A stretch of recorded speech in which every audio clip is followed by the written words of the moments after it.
Walang satisfaction sa mundo, but through Jesus Christ, only Jesus can satisfy you.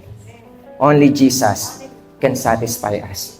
So, kaya kung ano yung kalalagayan mo sa buhay, minsan tayo'y sinusubok, bigat yung ating pinagdadaanan, nagagawa natin maging masaya dahil kay Kristo.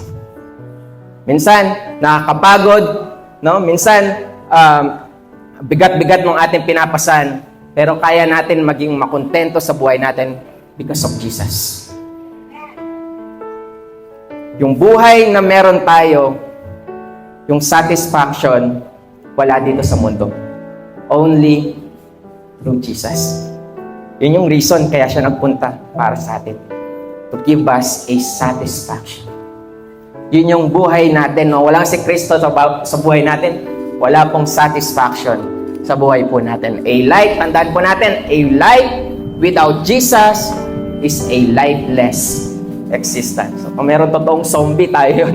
No? Bakit? Kung wala si Kristo sa buhay po natin, bagamat tayo buhay, tayo ay nananatiling patay sa paningin ng Diyos. Kung wala po si Kristo sa buhay natin. Walang kabuluhan, walang saysay ang buhay natin without Jesus Christ, mga kapatid.